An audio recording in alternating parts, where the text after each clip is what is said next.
اور یہ جو غزلیں لکھ رہے ہیں یہ ہمارے بہت قریب کی باتیں کر رہے ہیں, بہت قریب لے آئے ہیں اپنی چیزوں کو. فون بجا اور چولہا جلتا چھوڑ دیا, یہ یہاں تک چیزیں ہمارے قریب لے آئے ہیں. مجید امجد کو میں جب دیکھتا ہوں تو وہ پنواڑی نظم 43 کی 44 کی نظمیں, طلوع صبح اور اس طرح کی نظمیں وہ 40s میں کہہ رہا تھا. وہ اتنا ماڈرن تھا جب اتنی ہمارا کانٹینٹ اتنا پیکڈ کانٹینٹ تھا فیض کی شکل میں. آپ دیکھیں راشد نے زبان نہیں چھوڑی. جی بالکل. اسی وجہ سے راشد ہمارے ہاں کم مقبول ہوئے, بالکل ریڈنگ کے حوالے سے نہیں, فالو کرنے کے حوالے سے. جی ہاں فالو راشد کو کم کیا گیا, جی اس کی زبان کو فالو کم کیا. اختر حسین جعفری کو کم فالو کیا گیا. وہ پرشین کے اثرات اس وجہ یہ کہ ان کے ہاں زبان جو تھی ہمارے قریب نہیں تھی. مجید امجد کی زبان خاص طور پہ 68 کے بعد والی نظمیں, 68 سے جو 74 تک ان کی وفات تک کی جو 6 سال کی نظمیں ہیں, میری خواہش بھی ہے, کوشش بھی کر رہا ہوں میں ان پہ تفصیلی کام کروں. ناصر باسنیر نے اس پہ بہت اچھا کام کیا ہے, چھیڑا ہے ان بحثوں کو, لیکن ابھی ان نظموں کو اور کھولنے کی ضرورت ہے. وہ کانٹینٹ وائز, ایکسپریشن وائز اور اسٹائلسٹکلی وہ نظمیں جو ہیں ہمارے بہت قریب آئی ہیں, اور میرے خیال میں ابھی تک ہم ان نظموں کے اثر میں ہیں.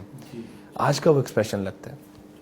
مجید امجد آج کا شاعر ہے میرے خیال میں, اور جو ایک خاص طور پر ان پر جو کہا جاتا ہے اس حوالے سے کہ وہ گہرے نہیں ہیں, ڈیپتھ میں نہیں ہے, ان کے یہاں پرتے نہیں ہیں, زیادہ نہیں ہیں مانوی, لیکن ایسا نہیں ہے. 68 کے بعد والی نظموں میں مجید امجد کے ہاں نظم اس طرح نہیں سرفس پہ پڑی ہوئی نظر آتی. وہ انہوں نے اپنا کانٹینٹ بھی بدلا, اپنا سٹائل بھی بدلا, اور پھر انہوں نے نظم کو سرفس سے نیچے بھی لے کے گئے, اور ملٹی لیئرز نظمیں ان کے ہاں آپ کو نظر آئیں گی 68 کے بعد. وہ نظمیں خاص کام کر رہے ہیں. میری کوشش ہے, میں ابھی تو میں بنایا تو نہیں پلان اس طرح, لیکن میری خواہش ہے میں ان پہ بہت تفصیل سے لکھوں اور ایک بکلیٹ فارم میں کام کروں پورا.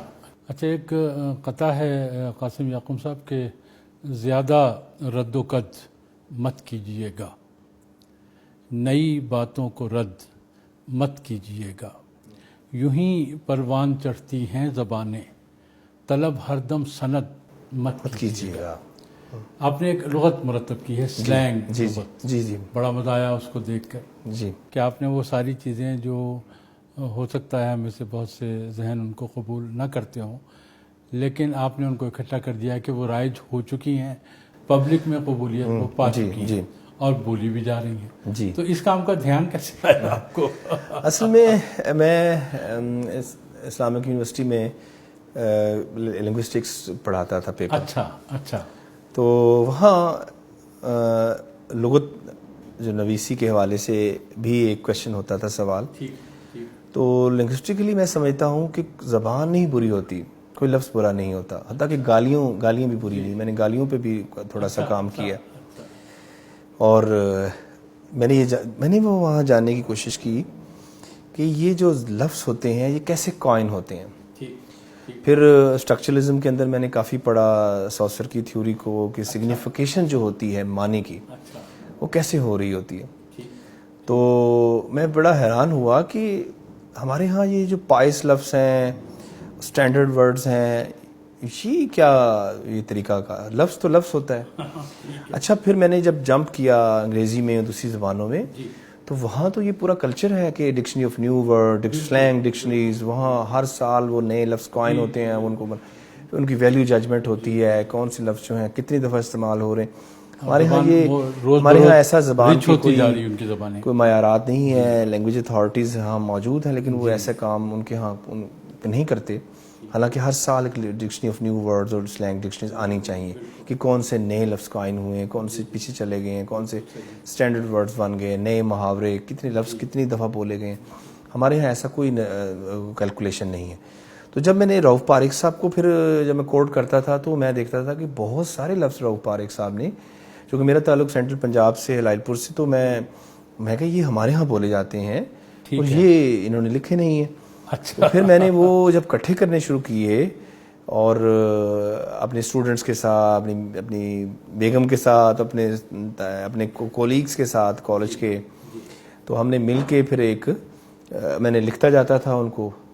تو پھر میں نے عبدالعزیز ساحر صاحب سے ایک دفعہ کہا کہ جی سر میں یہ اس کو چھپوا لوں. تو انہوں نے کہا یہ تو بہت اچھا کام ہے, تم اس کو ابھی تک رکھا ہوا ہے.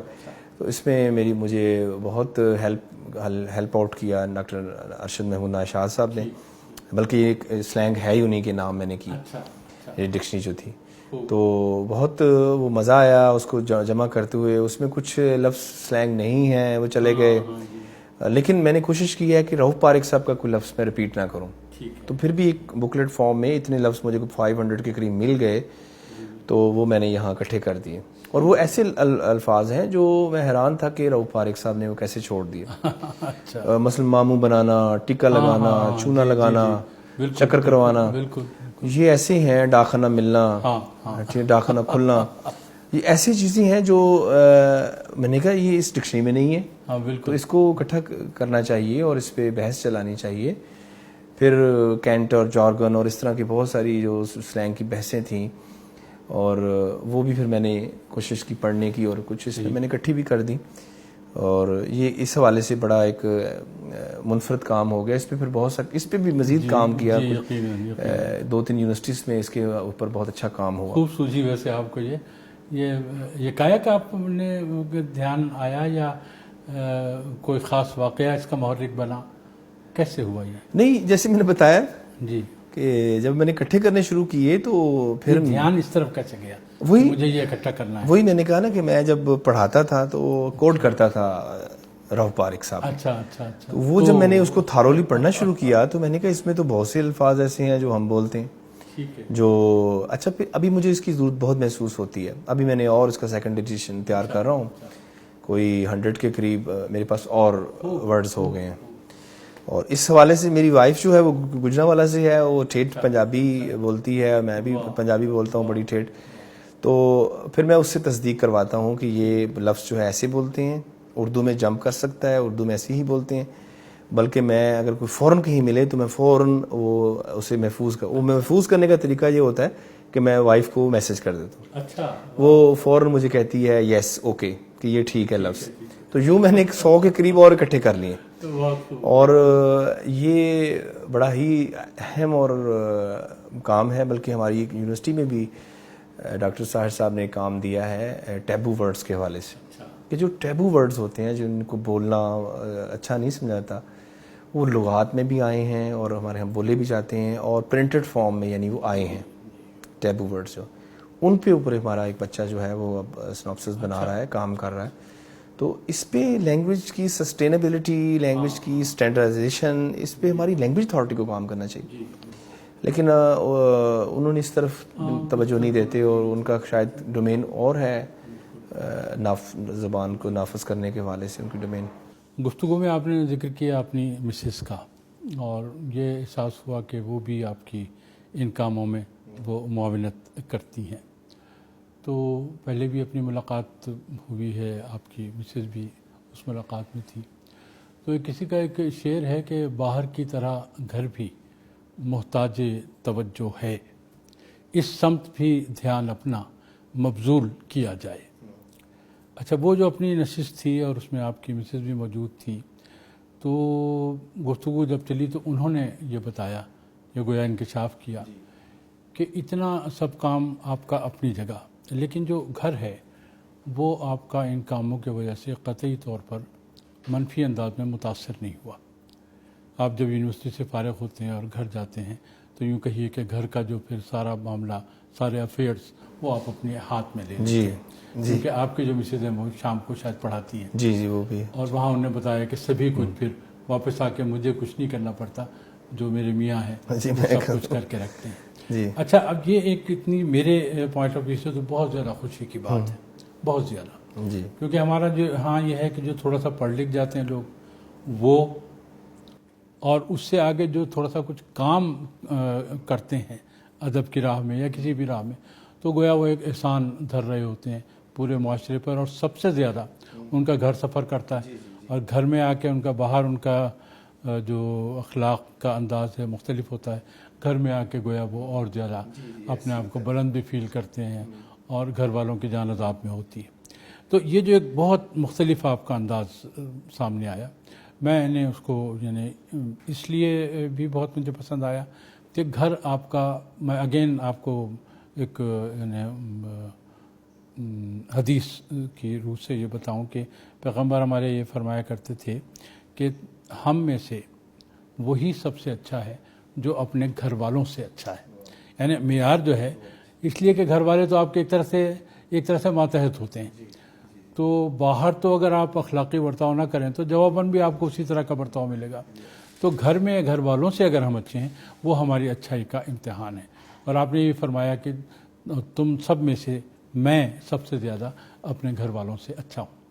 تو ان دونوں چیزوں کو میں ریلیٹ کر رہا ہوں کہ آپ کو میں اس آئینے میں دیکھ رہا ہوں کہ یہ ایک ایسی بات ہے جو مجھے بھی سیکھنی چاہیے، ان احباب کو بھی سیکھنی چاہیے جو ہمارے ارد گرد ہیں، خواہ وہ کتنا ہی کام کرتے ہوں. گھر جو ہے وہ سفر نہیں کرنا چاہیے. گھر والوں کی جو عزت ہے وہ جو ہے بہرحال سب سے زیادہ ہونی چاہیے. بچے بھی اس میں آ جاتے ہیں، اور گھر میں جو افراد ہیں، ماں بھی ہو سکتی ہے، خالہ بھی ہو سکتی ہے، والد بھی ہو سکتے ہیں، بھائی بھی ہو سکتے ہیں. اور جیسے آپ کی ایک چھوٹی سی فیملی ہے کہ ماشاءاللہ 4 آپ کے بچے ہیں اور آپ ہماری بھابھی بھی گھر میں ہیں. تو چونکہ یہ گواہی بھابھی سے مجھے ملی ہے، جی لہٰذا ظاہر ہے کہ میں اس کو اپنے ناظرین کے ساتھ بھی شیئر کروں گا کہ ایسا بھی ہو سکتا ہے کہ اتنا ڈھیر سارا کام کرنے والا ہمارا قاسم یعقوب گھر میں کتنا اچھا ہے. اور آپ کی پیروی میں سمجھتا ہوں کہ لوگوں کو کرنی چاہیے. آپ یہ فرمائیے کہ یہ جو آئیڈیا آیا کہ آپ کو گھر کا بھی کام سنبھالنا چاہیے یا بیوی کی بھی مدد کرنی چاہیے، یہ کیسے ہے؟ یہ تو بڑا ریئر ہے اور بڑا اجنبی ہے یہ رویہ ہمارے ماحول میں. رہتے ہیں کچھ ملول سے چہرے پڑوس میں، ہاں اتنی نہ تیز کیجیے ڈھولک کی تھاپ کو. ہاں شکیب مجھے یاد آ رہا.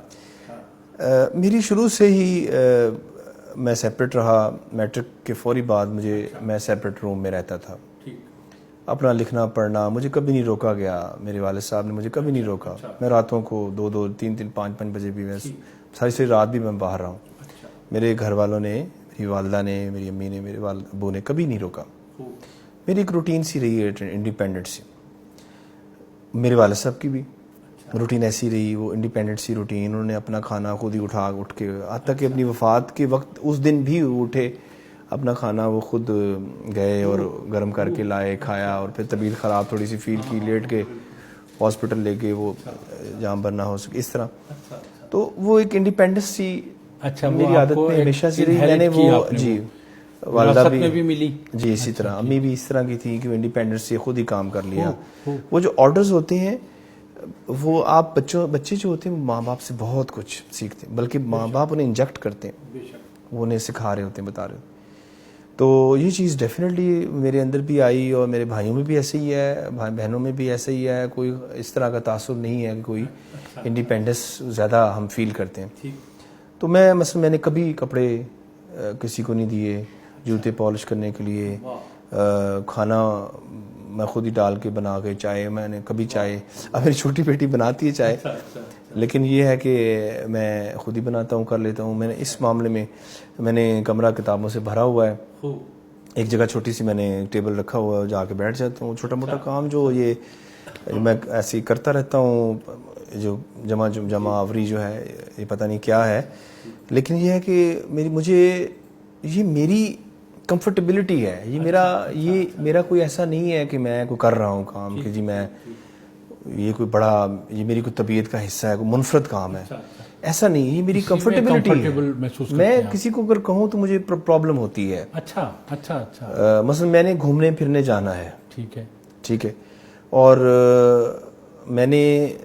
میری روٹین کا حصہ ہے کہ میں نے آؤٹنگ کرنی ہے. پھر یعنی بعض دفعہ میری بیگم کہتی ہے کہ آپ کو ضرورت تھی تو آپ ہمیں لے آئے ہیں، ادروائز آپ ہمارے لیے نہیں نکلے آپ. تو اس وجہ سے مجھے بڑا میری یہ پرابلم ہے. میں نے نکلنا ہے، میں خود فیل کرتا ہوں کہ مجھے کہیں جا کے پہاڑوں میں بہت جاتا ہوں، پہاڑوں میں، ماؤنٹی ایریاز میں آگے پیچھے بہت گھومتا پھرتا ہوں. تو اس وجہ سے میں بہت اس والے سے خود ریلیکس رہتا ہوں. اچھا، اسی ناطے پھر آپ کے بچے اس وجہ سے وہ پھر میں نے ان کو اس والے سے کبھی تنگ نہیں کیا. اور مطلب آپ اسے کہہ لیں کہ میں اس میں سہولت محسوس کرتا ہوں. بہت خوب. لہٰذا میں جب اپنے روم میں 2-3 گھنٹے رات کو 4 گھنٹے میں نے دینے ہوتے ہیں کچھ نہ کچھ جمع آوری جو میں کرتا ہوں دیکھتا ہوں, اس میں ضرور 2-3 گھنٹے دیتا ہوں رات کو. یہ میری روٹین کا ہمیشہ سے حصہ رہا ہے. 22-23 سال سے میں ضرور گھر میں اپنے گھر میں ہی پڑھتا ہوں. آپ کے 4 میرے 3 بیٹے اور 1 بیٹی. اچھا, آپ نام بتائیں گے ہم کو؟ میرا سب سے بڑا بیٹا فائز ہے. اچھا, ماشاء یہ میرے ابو نے نام رکھا تھا خوب. فائز. تو اس کے بعد پھر میں نے فا سے ہی رکھنے شروع کر دی سارے نام. اچھا. تو پھر دوسرا نام, دوسری بیٹی پیدا ہوئی تو پھر فاریا رکھا. اچھا. تیسرا پھر بیٹا پیدا ہوا, فائق رکھا اس کا نام. اچھا.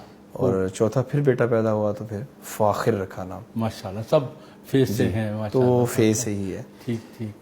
تو بلکہ مجھے بڑا اچھی بات یاد آ رہی ہے. میرے بڑے بھائی طیب یعقوب, جی, وہ جب میرا چوتھا بیٹا پیدا ہوا تو وہ گھر آئے, ملنے کے لیے آئے. وہ جو ہوتا ہے فلاورز لے کے آتے ہیں. بالکل. تو وہ کہتے ہیں بڑا اچھی بات ہے, اب اگر 5واں بیٹا پیدا ہو تو اس کا نام فالتو رکھیے گا. تو میں نے کہا چلیں ٹھیک ہے. کہتا چونکہ فا سے رکھنا ہے نا تو پھر آپ فالتو رکھیے گا. Very interesting. اچھا, بچوں کے جو آپ کا 4 بچے ہیں ماشاءاللہ, تو ان میں کچھ آپ کی صفات ادب کے حوالے سے کچھ آپ دیکھتے ہیں؟ نہیں, ابھی تو بہت چھوٹے ہیں وہ. اچھا, ٹھیک ہے. مطلب 4 ایئرز 6 ایئرز 8 ایئرز اور 9-10 ایئرز, مطلب بہت چھوٹے بچے ہیں تو وہ ابھی تو کوئی کسی قسم کا ہاں. لیکن یہ ہے کہ میں کوشش کرتا ہوں کہ انہیں کتاب ایکٹیویٹی کے ساتھ رکھوں. ٹھیک ہے. بک شاپس پہ میرا یہ روٹین ہے, مہینے میں 1 دفعہ ریڈنگ ہیبٹ آپ نے ڈالنی. جی, میں نے ریڈنگ کے والے سے, اور پھر بک شاپ سے میں لے کے جاتا ہوں. ٹھیک ہے. انہیں کہتا ہوں ڈھونڈو کتابیں. وہ بھاگتے ہیں ادھر, مطلب وہ کتابوں کا لمس دیکھ رہے ہیں, ان کو چھو رہے ہیں, سلیکٹ کر رہے ہیں, دیکھ رہے ہیں. تو وہ میری روٹین کا شروع سے سارا. تو میں جو ہے ان کو ڈھیروں کتابیں لا کے دیتا ہوں. جو کتابیں کیا ہوتی ہیں, وہ چھوٹی چھوٹی کہانیاں اور ڈرائنگس کی, پین ربڑ پینسل اس طرح کی چیزیں, لیکن وہ بک شاپ تک جائیں. ہاں, یہ تاکہ وہ بہت بڑی بات ہے جو ہے وہ اس سے آشنا رہیں. جی, آشنا رہیں, ان کے قریب جائیں. چاہیے. بالکل, یہ بڑا اچھا, بہت اچھا کرتے ہیں.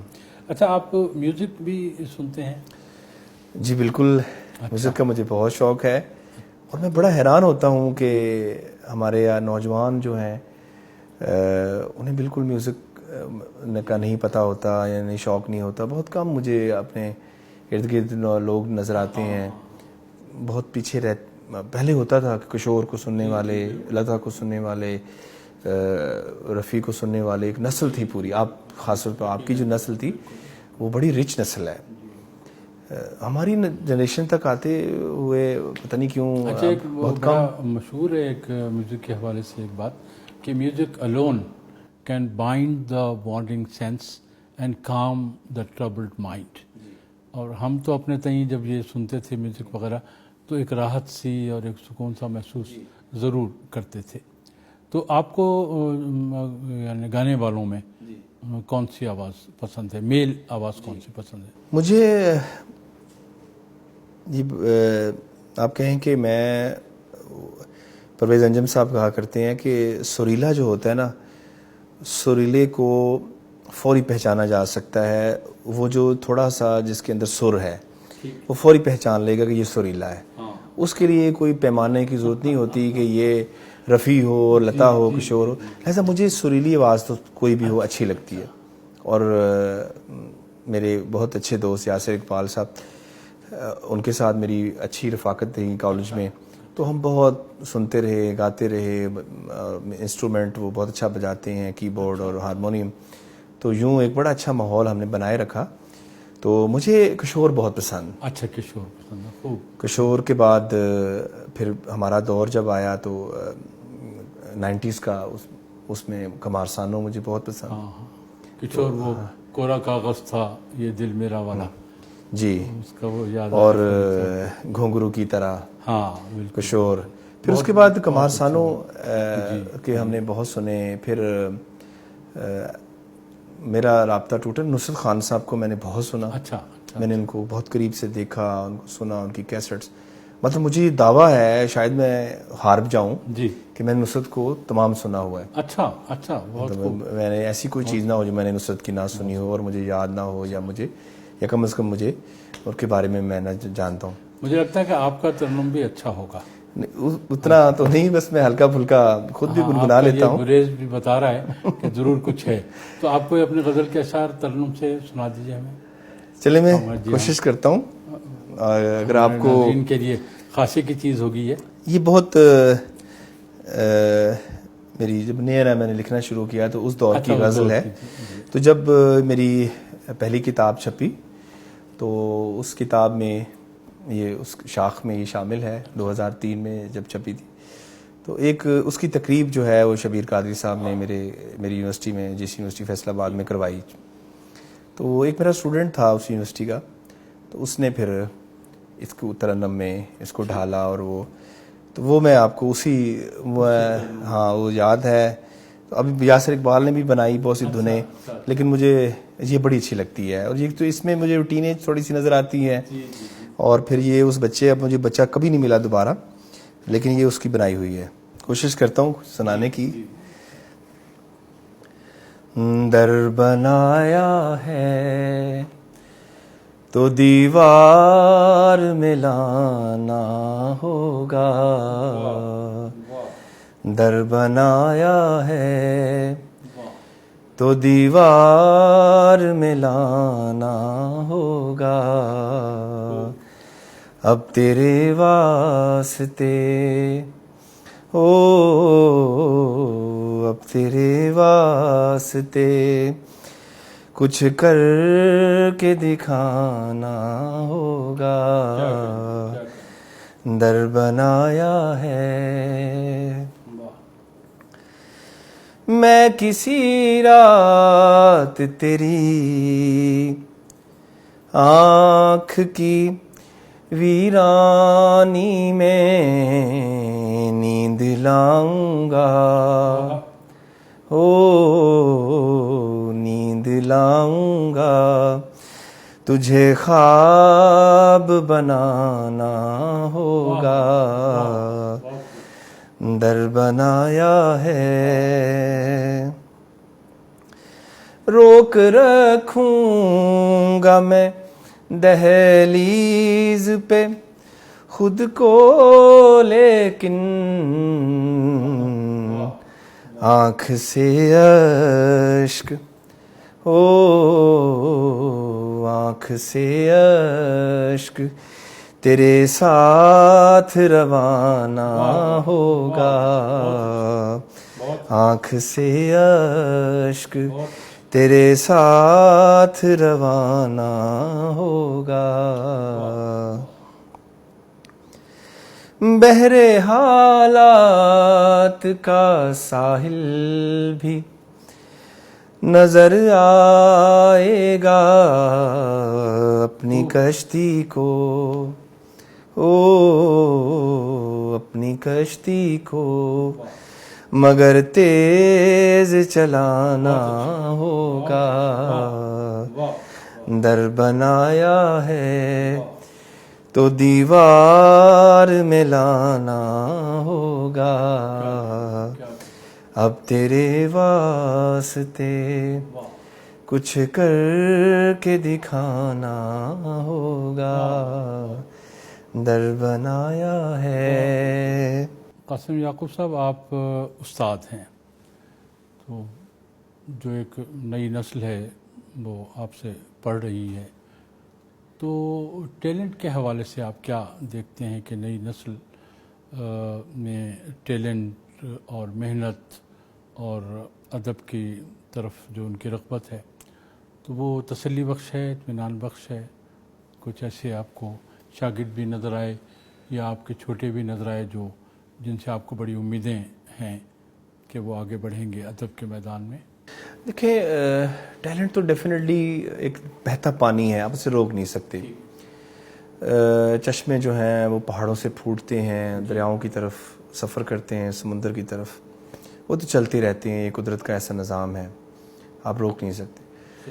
میں کالج میں تھا تو مجھے بہت سے بچے ایسے نظر آئے, اور علمی حوالے سے, فکری حوالے سے بڑی بڑی اچھی بحثیں کرتے تھے, اور بڑی حیرانی ہوتی تھی. اچھا، اردو کے بڑی عجیب اتفاق ہے کہ لٹریچر پڑھنے والے جن کو پڑھنا چاہیے وہ بڑی مایوس کن صورتحال ہے اس وقت. ایسی کھیپ آ رہی ہے، ایسی نسل آ رہی ہے بہت مایوس کن. مطلب ان کی مینٹیلٹی لیول جو ہے وہ آپ ایک میٹرک اور انٹر کی سطح کے بچوں سے بھی میچ نہیں کرتا. اور سب سے بنیادی چیز تو استھیٹکس ہے نا. آپ کے پاس استھیٹکس ہو، لٹری استھیٹکس جو ہے، آپ پھر آپ کچھ ڈفرینٹ ہوں. ایسا نہیں ہے فارن یونیورسٹیز کے اندر لٹریچر پڑھنے والے بڑے ہی کریم اسٹوڈنٹس کہلاتے ہیں، بڑے اسپیشل اسٹوڈنٹ ہوتے ہیں جو اس فیلڈ میں آتے ہیں. ہمارے ہاں جو ریجیکٹڈ اسٹوڈنٹس ہیں، ایسے اسٹوڈنٹس جن کا کہیں کوئی دال نہیں گلتی، وہ لٹریچر کی طرف آ جاتے ہیں اور وہ یہاں آ کے وہ کر لیتے ہیں. اور کر کے دیکھیں سینکڑوں کی تعداد میں ہر سال ہر سمیسٹر میں اسٹوڈنٹس کر کے جا رہے ہیں. وہ کہاں ہیں، ان کی کیا کنٹریبیوشن ہے. اب ان سے بات کرتے ہیں، انہیں بہت چھوٹی چھوٹی چیزوں کا نہیں پتہ ہوتا. لیکن آپ دوسری فیلڈز کے بچوں سے اگر آپ دیکھیں، سائنسز کے بچوں کو، اگر آپ سوشل سائنسز کے بچوں کو، وہ زیادہ اچھے انداز سے لٹریچر پڑھ رہے ہیں. اور زیادہ بس میری بھانجی ہے عافیہ شاکر، میں بڑا حیران ہوتا ہوں کہ وہ بہت اچھا لکھتی ہے، بہت اچھی اس کی انڈرسٹینڈنگ ہے. بلکہ ایک پوئم تھی سرمت سروش کی، ایک پوئم تھی، میں نے اس سے گائیڈ لی پوری اس نظم کے بارے میں. اس نے پوری پھر آرٹیکل لکھا اس نے اس پہ. تو اس طرح اچھے بچے جو ہیں لٹریچر میں، ایک کوئی سینئر کوئی آپ کوئی بیٹھے ہیں اس پہ اور اس کا ایک نوٹس لیں، یا اس پہ کوئی ایک ڈائلاگ ہونا چاہیے کہ ایسا کیوں ہے، ایک انحطاط کیوں آیا ہے. کے لوگ جو ہیں لٹریچر پڑھنے والے جو ہیں وہ ان کا لٹریچر سے کوئی تعلق نہیں ہے. اور وہ کہتے ہیں کہ جی ہمیں کوئی لٹریچر سے کوئی لگاؤ نہیں ہے، ہم اور نہ ہم پڑھنا چاہتے ہیں نہ. تو کہاں لٹریچر کی جو سینسیبلٹی ہے اس کو پانا، اس تک پہنچنا تو دور کی بات ہے. تو بڑے مشکل افسوسناک بات ہے بالکل. خیال میں. اچھا، آپ بیسیکلی تنقید کے آدمی ہیں، تو تنقید تخلیق کو نکھارتی ہے، ایک نظریہ یہ بھی ہے. اچھا، تنقید کے سلسلے میں 2-3 رویے ہمارے معاشرے میں نظر آتے ہیں. سراج منیر صاحب کا نام آپ کے ذہن میں ہوگا، اور احمد جاوید صاحب جو ایوان اقبال والے. تو یہ دونوں بڑے پڑھے لکھے لوگ، غالباً ثروت حسین وغیرہ کے زمانے کے یہ لوگ ہیں، بہت پڑھے لکھے لوگ. تو حلقہ ارباب ذوق لاہور میں باقاعدہ یہ لوگ ایک ایکٹیویٹی کیا کرتے تھے، تنقیدی نشست ہوتی تھی نا وہ، کہ انہوں نے احتجاج کے طور پر، میں سمجھتا ہوں یہ میرا خیال ہے، ایسا شروع کیا کہ جو تنقید کے لیے کوئی چیز پیش ہوتی تھی تو ان میں سے کوئی ایک صاحب اس پر شروع کرتے تھے بات کرنا، اور پھر اس تخلیق کو اتنا گرا ہوا ثابت کر دیتے تھے کہ جس نے وہ چیز لکھی ہے اس کا جی چاہتا تھا کہ وہ خودکشی کر لے.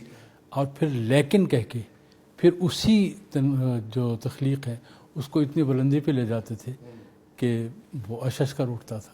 تو یہ ایک کچھ عرصے تک ان لوگوں کا معمول رہا.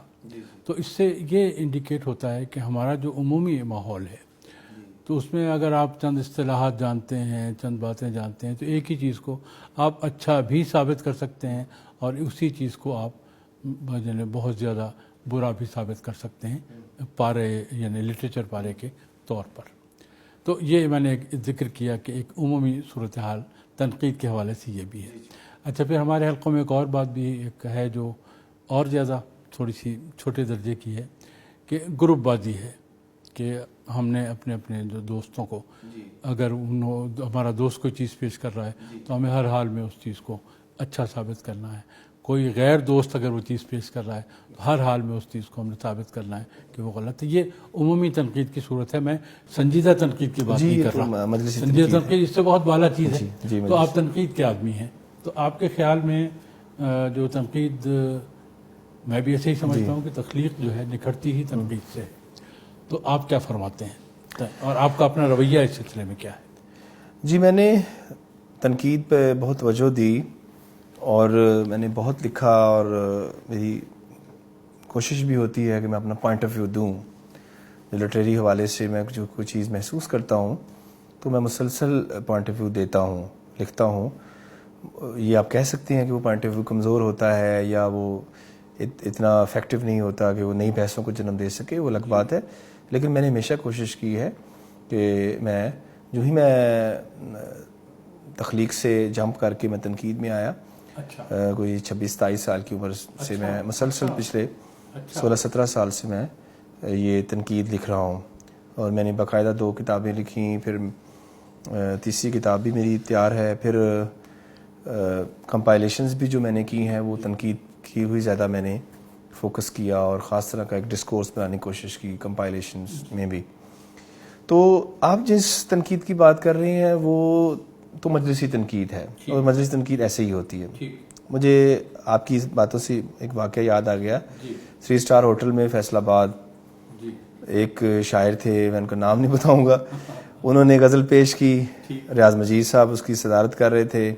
انہوں نے غزل کے حوالے سے گفتگو شروع کروا دی اور انجم سلیمی صاحب بیٹھے تھے. انہوں نے کہا کہ جی آپ اپنی کوئی رائے دیجیے. انہوں نے کہا میں اس غزل پہ کوئی رائے نہیں دینا چاہتا.